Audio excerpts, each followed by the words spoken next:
13h à Dakar et un peu partout au Sénégal. Bienvenue à tous dans cette édition de la mi-journée dont voici à l'essentiel des titres. Dans l'actualité, bien sûr, élection législative 2024, le parti au pouvoir, donc le PASTEF, se dirige vers une très large majorité absolue au Parlement au lendemain de ce scrutin censé donner au président et au Premier ministre les moyens de mener d'amples réformes. Selon les différentes projections des médias publiées ce lundi, cette victoire d'ailleurs s'explique par la volonté du peuple sénégalais de réaffirmer sa confiance au PASTEF. L'analyse de Mamadou Sy Albert à suivre dans ce journal.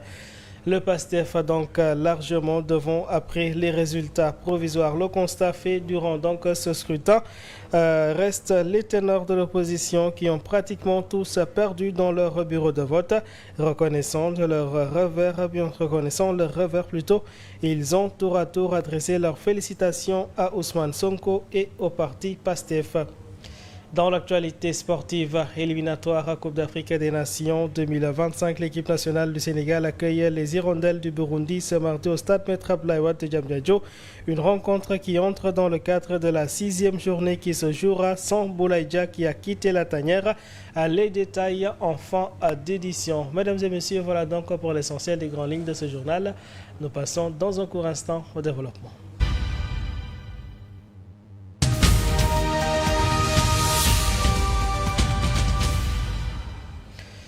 Merci à toutes et à tous de nous choisir pour vous informer en politique pour démarrer cet après-midi. Le parti au pouvoir, le PASTEF, les Patriotes se dirigent ainsi vers une très large majorité au sein de l'hémicycle au lendemain des élections législatives censées donner au président de la République et au Premier ministre les moyens de mener d'amples réformes selon les projections publiées à partir des résultats provisoires.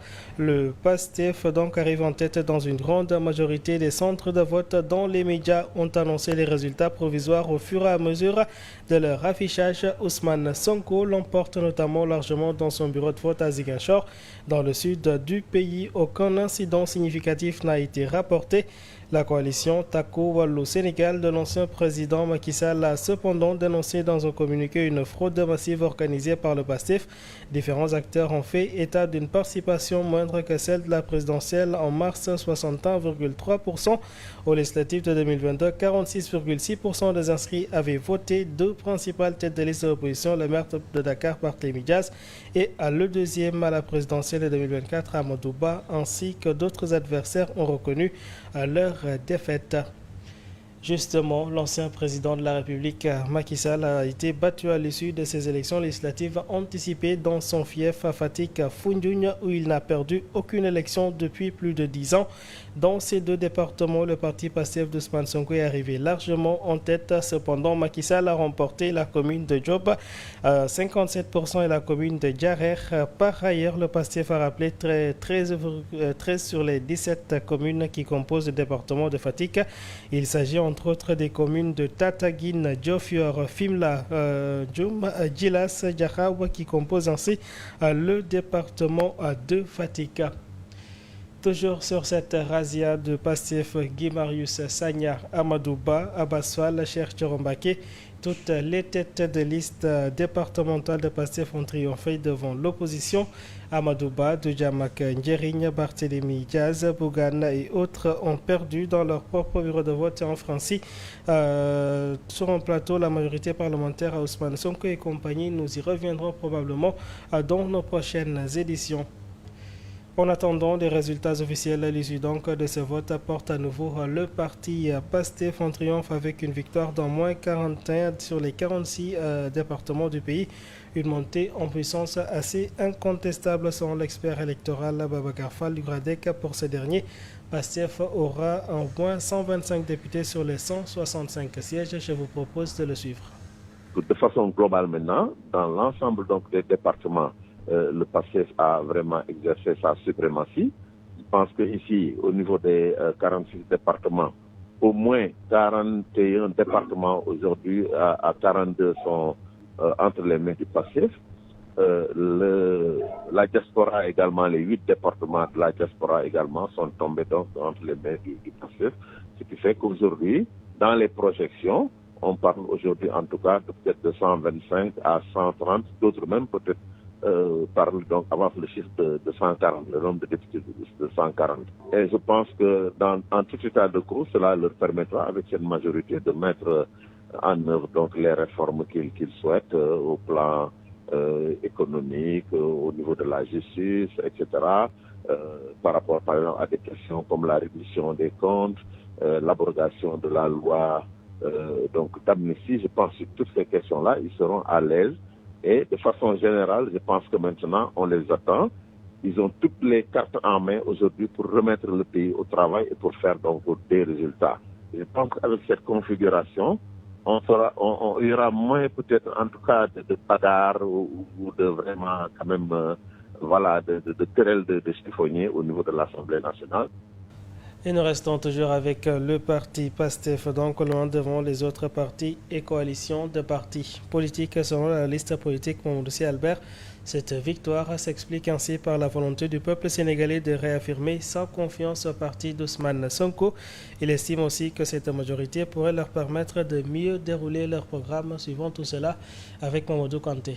Les résultats provisoires des législatives à la sortie des urnes révèlent une majorité écrasante du parti PASTEF, largement devant tous les autres partis de l'opposition réunis. Selon Mamadou Albert, elle s'explique par la volonté du peuple de renouveler sa confiance au PASTEF. Il y a plusieurs facteurs explicatifs de la victoire du PASTEF.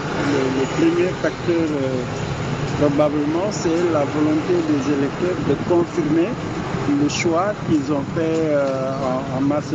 Le deuxième facteur, c'est la campagne électorale d'Ousmane Sonko. Ça a été une réussite totale. Le troisième facteur, c'est les Sénégalais, ils veulent le changement. Pour l'analyste politique, cette majorité permettra au parti de mieux dérouler son programme.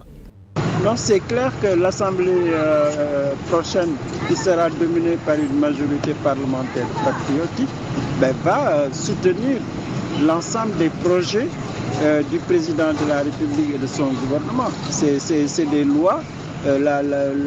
Par exemple, la haute cour de justice, par exemple, la réforme de la Constitution. Après la présidentielle et les législatives, une nouvelle page de l'histoire politique du Sénégal s'est ouverte. Nécessairement, on va vers une reconfiguration parce que le PASTEF devient le principal parti politique au Sénégal. Ça, c'est une nouvelle donne. Au niveau de l'opposition également, il y aura une reconfiguration. Le parti de l'APR, le parti socialiste, l'AFP, la formation de Amadouba à venir. Mais ces partis-là sont contraints aujourd'hui de se retrouver. Même si les résultats ne sont que provisoires, mais la victoire du PASTEF s'est dessinée depuis les premières heures de la proclamation des résultats qui lui confèrent une majorité pour la 15e législature. Merci Mamadou. Restons toujours en politique. Nombreux ont été ces acteurs politiques à adresser leur message de félicitations au parti PASTEF, les patriotes d'Ousmane Sonko, suite à sa large victoire d'après les premières tendances. Barthélémy Diaz, Anta Babacar Ngom, Abdoul Mbaye, Macky Sall ont tous félicité le PASTEF et salué la majorité du peuple sénégalais. Le point avec Momar Cissé. Le parti au pouvoir PASTEF se dirige vers une très grande majorité absolue au Parlement au lendemain des législatives, censé donner au président et au Premier ministre les moyens de mener d'amples réformes selon des projections. L'on crédite déjà le PASTEF de plus de 100 sièges sur les 165. Après ces premières tendances, le leader de Samoussa Kadou, Barthélémy Diaz, tête de liste nationale de la dite coalition, a salué la victoire de PASTEF tout en rendant hommage à la maturité démocratique du peuple sénégalais. Selon la tête de liste nationale Samoussa Kadou, cette élection a été preuve éclatante de la maturité politique du peuple sénégalais qui a su faire entendre sa voix dans le respect des valeurs républicaines. Abondant dans le même sens, Thierno Bocoum, président d'Agir et membre de la coalition, félicite le PASTEF pour sa victoire. Bougane Gueye Dany, dans une déclaration rendue publique, le président du mouvement Gëm Sa Bopp, il a tenu à saluer les résultats obtenus par Ousmane Sonko et son parti, le PASTEF. Il a exhorté le camp présidentiel à se concentrer sur les satisfactions des besoins des Sénégalais. Même son cloche pour Anta Babacar Ngom, ce n'est pas une défaite pour l'opposition sénégalaise, mais cette victoire va signifier une grosse responsabilité sur les épaules de Sonko, l'exhortant, lui et ses hommes, à ne pas décevoir les Sénégalais. Dans cette cohorte de réaction figure celle de Macky Sall, ancien chef de l'État, et tête de liste de la coalition Takku Wallu. Il salue la maturité du peuple sénégalais qui, selon lui, s'est clairement exprimé et confirme une fois de plus la maturité politique, son attachement aux valeurs républicaines, à la démocratie socle et notre cohésion sociale. Adama Gaye de Goribès lui note que ces législatives furent un grand moment de respiration démocratique dans un contexte mondial violent, incertain, complexe et angoissant. Abdoul Mbaye n'est pas en reste. Il souligne que le peuple est roi et espère une assemblée de rupture et préfère vivre le projet. Patriotisme promis. La tête de liste de la coalition, Djambang Yariñ Amadouba, a adressé ses félicitations lui aussi au Pastef les Patriotes pour cette victoire qui reflète la volonté du peuple. Aminata Touré de la coalition Pastef a déclaré que cette victoire est sans appel et sonne le glas de la retraite définitive de nombreux politiciens. Passons à présent à l'actualité sportive. Je vous l'annonçais donc dans les titres. Boulaye Dia ne disputera pas le match entre le Sénégal et le Burundi, prévu donc ce mardi à Dakar, touché par un axier palustre. L'attaquant sénégalais n'avait pas participé à la victoire des Lions contre le Burkina Faso à Bamako ce jeudi dernier, 1-0. Suite à des contacts constants entre le club et la Fédération sénégalaise de football, le joueur Boulaye Dia sera donc de retour à Rome ce lundi. L'attaquant sera ainsi à Formelo pour la reprise de l'entraînement, fait savoir le club italien. Boulaye Dia va donc manquer son 11e match avec l'équipe nationale du Sénégal en 2024. Absent de la CAN 2023, il n'a participé qu'à 4 rencontres avec les Lions de la Teranga. Cependant, Lamine Camara est de retour dans le groupe. Le milieu de terrain de l'AS Monaco, touché aux adducteurs, s'est entraîné vendredi et hier. Le joueur a d'ailleurs été soumis à quelques épreuves d'explosivité, histoire donc de le remettre en forme afin qu'il puisse tenir sa place contre le Burundi. Et justement, nous passons à l'actualité réservée à l'international au Liban pour démarrer. La guerre au Liban et Israël donc a connu ce dimanche une escalade significative marquée par des raids sur Beyrouth qui ont tué le porte-parole du Hezbollah, Mohamed Afif, une vague de bombardements sur la banlieue sud de la capitale et des frappes massives sur le sud du Liban où des combats terrestres acharnés opposent le Hezbollah à l'armée israélienne. Ces développements dramatiques ont poussé ainsi les autorités à suspendre les cours les lundis et mardis dans les écoles et les universités publiques et privées à Beyrouth et une partie du mont Liban. Et pour terminer donc, les États-Unis qui ont donné l'autorisation à l'Ukraine de frapper le territoire russe avec des missiles à longue portée qui lui ont donc fourni, c'est ce qu'a indiqué un ancien responsable américain, confirmant des informations des médias américains. Le changement stratégique majeur intervient ainsi à quelques semaines de l'arrivée au pouvoir de Donald Trump et quelques heures après une attaque massive de Moscou contre les infrastructures ukrainiennes, alors que le président ukrainien Volodymyr Zelensky réclame depuis des mois l'autorisation d'utiliser les missiles Storm Shadow britanniques et les missiles américains pour atteindre des cibles plus profondément au territoire russe. Le président américain Joe Biden, lui, accède à une demande de longue date de Kiev peu avant son départ de la Maison-Blanche et le retour de Donald Trump très critique sur l'aide américaine à l'Ukraine. Bien sûr, mesdames et messieurs, nous y reviendrons avec beaucoup plus de détails dans nos prochaines éditions.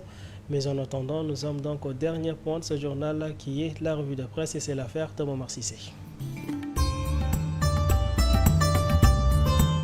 Bonjour, nombreux sont les journaux qui sont revenus sur les élections législatives anticipées et la liste Pastef du CP Ousmane Sonko, largement favorable. Sud Quotidien parle d'une rare marée de Pastef, soulignant que le parti présidentiel qui fait cavalier seul est en passe de remporter les élections législatives devant la quarantaine de listes adverses. Le journal analyse les premiers résultats provisoires des élections législatives. L'ouragan Ousmane Sonko n'a fait qu'une bouchée de ses adversaires selon la publication. Le Soleil titre « La déferlante Pastef, le parti au pouvoir ». Le Quotidien national souligne que les premières tendances donnent largement vainqueur le parti présidentiel dans toutes les grandes villes. Il cite Dakar, Touba Mbacké, Pikine, Saint-Louis, Kaolack, Thiès, entre autres. La publication révèle toutefois que la région de Matam dans le nord du Sénégal résiste à la vague des patriotes, tandis que le parti au pouvoir est au coude à coude avec Takoualou, la coalition de l'opposition dirigée par l'ancien président Macky Sall et à Podor. L'observateur de son côté évoque dans sa manchette une razzia en mode brosse. Président Ousmane Sonko, informant que la liste dirigée par Sonko a obtenu une majorité écrasante.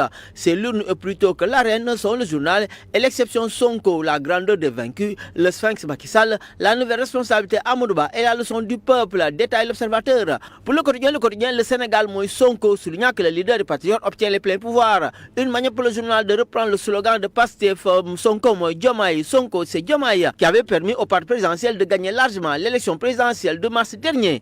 Source à titre, éteignez vos lampes et allez vous coucher, Sonko tueur en série est là. Vox Pop titre, Razia pour Sonko, qualificatif qui n'a pas été de trop pour le scrutin législatif d'hier qui a consacré la large victoire de la liste par du pouvoir Pastef dirigée par Ousmane Sonko. À propos, le journal indique que c'est la razzia du maître, le jeu politique qui avance que le Pastef est crédité de 124 sièges au maximum. Sur la large victoire de Pastef, la publication ajoute que 8 mois après son arrivée à la tête de l'État, le Pastef qui est tributaire de la victoire de Diomaye Faye au mois de mars passé a confirmé hier sa suprématie aux législatives et surclasse les 40 autres listes. Enquête lui parle de razzia du Pastef, le parti au pouvoir gagne dans la quasi-totalité des départements. Entre Babacar Ngom, Bougane Gueye Dany, Barthélémy Dias, Amadou Ba, tous ont félicité le Pastef. Sur le journal de Wade à Diomaye, le peuple fidèle à ses choix. Libération lui parle de coup de chaos de Sonko. La liste qu'il dirige a obtenu une majorité malgré les craintes. Le taux de participation a dépassé 49%, soit plus que 2022. Abass Fall, lui, remporte la bataille de Dakar. Bonne lecture.